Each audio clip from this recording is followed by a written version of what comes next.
Thank you for joining Wars of the Rosies as we continue with part 2 of the Hiram Abiff Series. The Hiramic Legend, Part 1, taken from the Secret Teachings of All Ages by Manly P. Hall. The Hiramic Legend.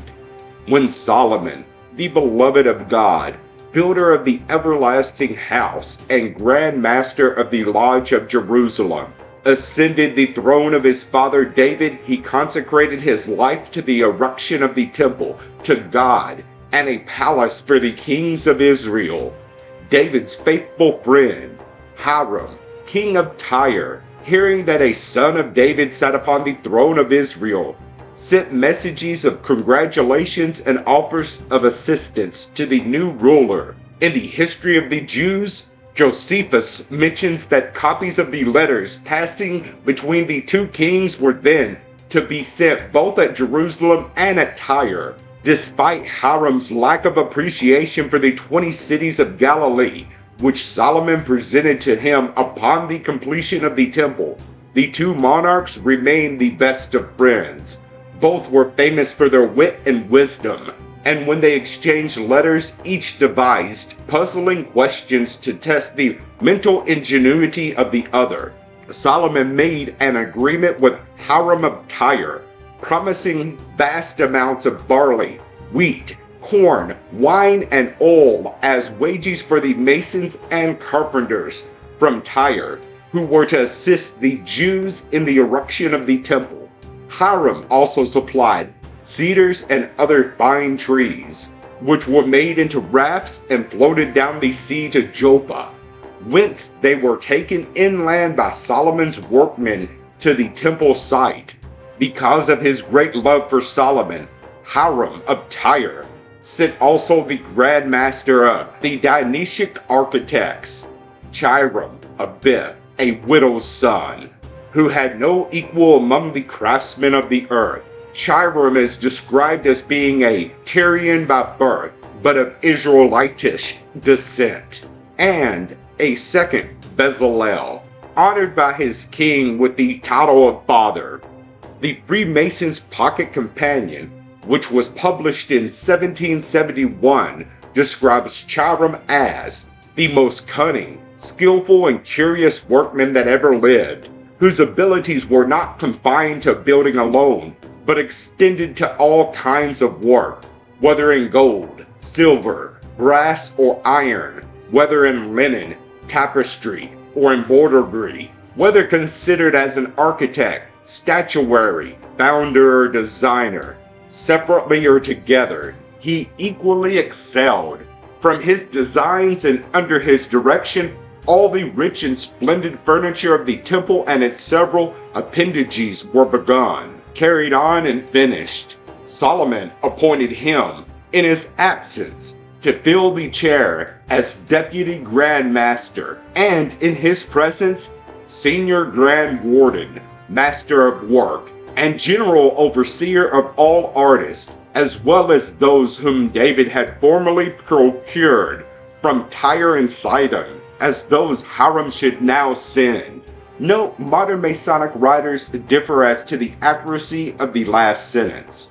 Although an immense amount of labor was involved in its construction, Solomon's Temple, in the words of George Oliver, was only a small building and very inferior in point of size to some of our churches. The number of buildings contiguous to it and the vast treasure of gold and precious stones used in its construction concentrated a great amount of wealth within the temple area.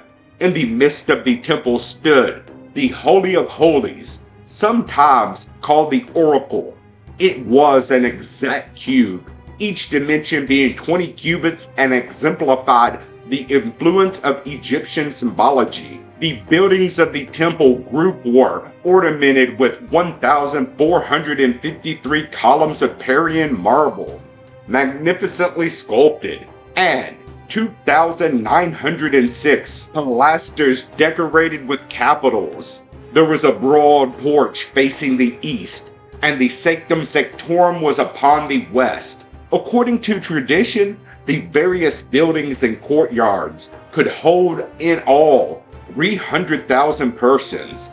Both the sanctuary and the Holy of Holies were entirely lined with solid gold plates encrusted with jewels. King Solomon began the building of the temple in the 4th year of his reign on what would be, according to modern calculation, the 21st day of April, and finished it in the 11th year of his reign on the 23rd day of October. The temple was begun in the 480th year after the children of Israel had passed the Red Sea. Part of the labor of construction included the building of an artificial fountain on the brow of Mount Moriah. The stones for the temple were hoisted from quarries directly beneath Mount Moriah and were trued before being brought to the surface. The brass and gold ornaments for the temple were cast in molds in the playground between Succoth and Zeradatha, and the wooden parts were all finished before they reached the temple site. The building was put together, consequently, without sound and without instruments, all its parts fitting exactly, without the hammer of contention, the axe of division, or any tool of mischief. Anderson's much discussed Constitutions of the Freemasons, published in London in 1723 and reprinted by Benjamin Franklin in Philadelphia in 1734, thus describes the division of the laborers engaged in the building of the everlasting house. But Dagon's temple and the finest structures of Tyre and Sidon could not be compared with the eternal God's temple at Jerusalem.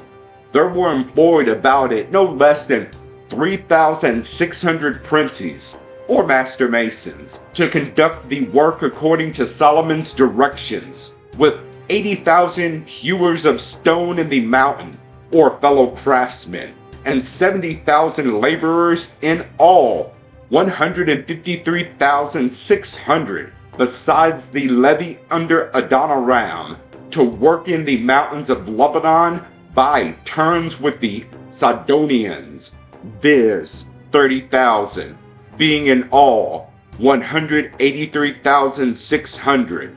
Daniel Sickles gives 3,300 overseers instead of 3,600, and lists the 3 Grand Masters separately. The author estimates the cost of the temple at nearly 4,000 millions of dollars. The Masonic legend of the building of Solomon's temple does not in every particular parallel the scriptural version, especially in those portions relating to Hiram Abiff, according to the biblical account. This master workman returned to his own country.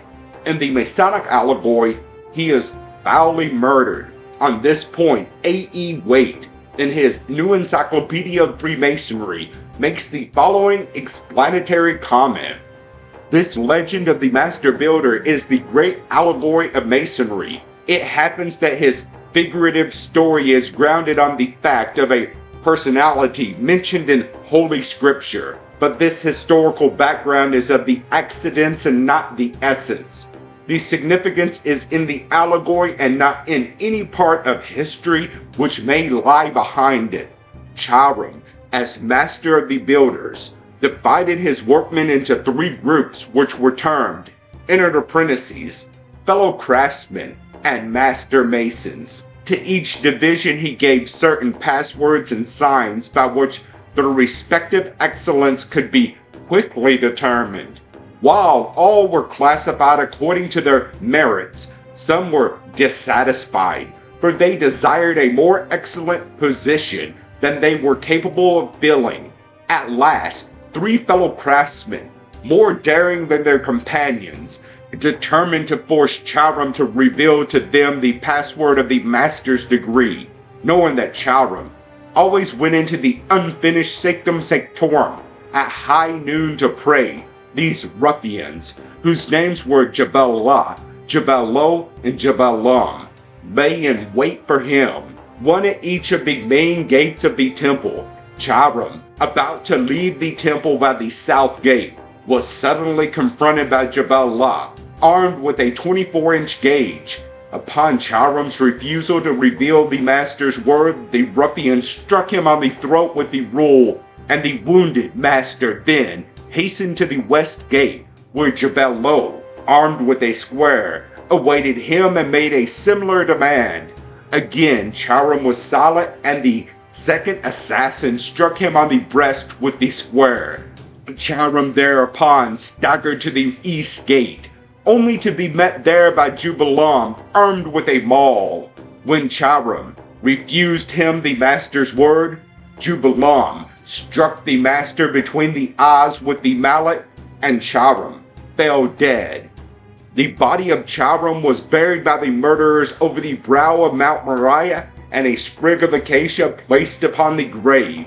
The murderers then sought to escape punishment for their crime by embarking for Ethiopia, but the port was closed. All three were finally captured, and after admitting their guilt were duly executed. Parties of 3 were then sent out by King Solomon, and one of these groups discovered the newly made grave marked by the evergreen sprig. After the entered apprentices and the fellow craftsmen had failed to resurrect their master from the dead, he was finally raised by the master mason with the strong grip of the lion's paw. To the initiated builder, the name Hiram Abiff signifies "my father, the universal spirit, one in essence, 3 in aspect." Thus, the murdered master is a type of cosmic martyr, the crucified spirit of good, the dying God, whose mystery is celebrated throughout the world. Among the manuscripts of Dr. Sigismund Bastrom, the initiated Rosicrucian, appears the following extract from von Welling concerning the true philosophic nature of the Masonic Hiram. The original word, seen here. Hiram is a radical word consisting of these 3 consonants, i.e., Chech, Resh, and Mim. Chech signifies Chama, the sun's light, i.e., the universal, invisible, cold fire of nature, attracted by the sun, manifested into light and sent down to us and to every planetary body belonging to the solar system. Resh signifies Ruah, i.e., spirit, air, wind, as being the vehicle which conveys and collects the light into numberless foci. Within the solar rays of light are agitated by a circular motion and manifested in heat and burning fire. Mim signifies Majim, water, humidity, but rather the mother of water, i.e., radical humidity or a particular kind of condensed air. The 3 constitute the universal agent or fire of nature in one word. Hiram, not Hiram. Albert Pike mentions several forms of the name of Hiram, which can be seen here. The latter ending in the sacred Hindu monosyllable Om, which may also be extracted from the names of the 3 murderers. Pike further relates the 3 ruffians to a triad of stars in the constellation of Libra, and also calls attention to the fact that the Chaldean god, Baal, metamorphosed into a demon by the Jews, appears in the name of each of the murderers, Jabala, Jabalo, and Jabalam.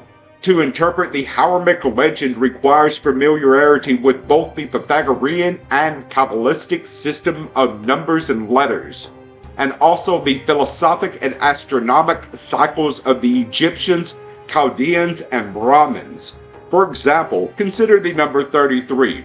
The first Temple of Solomon stood for 33 years in its pristine splendor. At the end of that time it was pillaged by the Egyptian king Shizak, and finally in 588 BC it was completely destroyed by Nebuchadnezzar, and the people of Jerusalem were led into captivity to Babylon. See General History of Freemasonry by Robert McCoy. Also, King David ruled for 33 years in Jerusalem. The Masonic order is divided into 33 symbolic degrees. There are 33 segments in the human spinal column, and Jesus was crucified in the 33rd year of his life. The efforts made to discover the origin of the Hiramic legend show that, while the legend in its present form is comparatively modern, its underlying principles run back to the remotest antiquity. It is generally admitted by modern Masonic scholars that the story of the martyred Hiram is based upon the Egyptian rites of Osiris, whose death and resurrection figuratively portrayed the spiritual death of man and his regeneration through initiation into the mysteries. Hiram is also identified with Hermes through the inscription on the emerald tablet.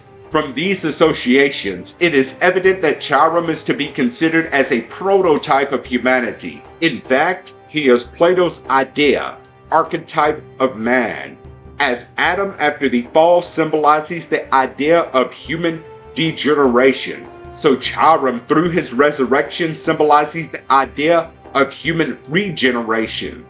On the 19th day of March 1314, Jacques de Molay, the last Grand Master of the Knights Templar, was burned on a pyre erected upon that point of the Islet of the Seine at Paris, where afterwards was erected the statue of King Henry IV. See the Indian Religions by Hargrave Jennings.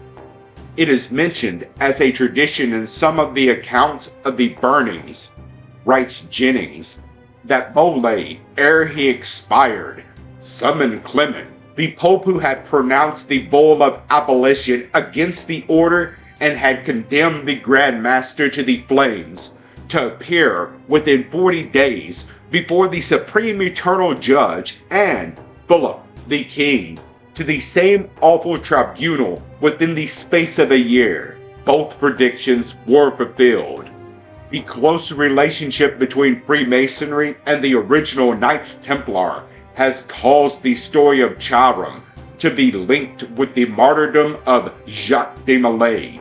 According to this interpretation, the three ruffians who cruelly slew their master at the gates of the temple because he refused to reveal the secrets of his order represent the Pope, the King, and the executioners. De Molay died maintaining his innocence and refusing to disclose the philosophical and magical arcana of the Templars. Those who have sought to identify Hiram with the murdered King Charles I conceived the Hiramic legend to have been invented for that purpose by Elias Ashmole, a mystical philosopher who was probably a member of the Rosicrucian fraternity. Charles was dethroned in 1647 and died on the block in 1649, leaving the Royalist Party leaderless. An attempt has been made to relate the term, the sons of the widow, an application frequently applied to the members of the Masonic order, to this incident in English history. For by the murder of her king, England became a widow and all Englishmen widows' sons. To the mystic Christian Mason, Hiram represents the Christ who in 3 days, or degrees, raised the temple of his body from the earthly sepulchre. His 3 murderers were Caesar's agent, being the state, the Sanhedrin, being the church, and the incited populace, being the mob. Thus considered, Hiram becomes the higher nature of man, and the murderers are ignorance, superstition, and fear. The indwelling Christ can give expression to himself in this world only through man's thoughts, feelings, and actions. Right thinking, right feeling, and right action. These are 3 gates through which the Christ power passes into the material world, there to labor in the erection of the temple of universal brotherhood. Ignorance, superstition, and fear are 3 ruffians through whose agents the spirit of good is murdered and a false kingdom, controlled by wrong thinking, wrong feeling, and wrong action, established in its stead. In the material universe, evil appears ever victorious. In this sense, writes Daniel Sickles, the myth of the Tyrian is perpetually repeated in the history of human affairs. Orpheus was murdered, and his body was thrown into the Hebrus. Socrates was made to drink hemlock, and in all ages, we have seen evil temporarily triumph, and virtue and truth calumniated, persecuted, crucified, and slain. But eternal justice marches surely and swiftly through the world. The Typhons, the children of darkness, the plotters of crime, all the infinitely varied forms of evil are swept into oblivion, and truth and virtue, for a time laid low, come forth, clothed with diviner majesty and crowned with everlasting glory. See General Ammon Reason. Thank you for watching, and please don't forget to share, like, subscribe, and comment. And if you can, please consider donating to Wars of the Rosies. Links to PayPal and Patreon are in the description. Thank you so very much.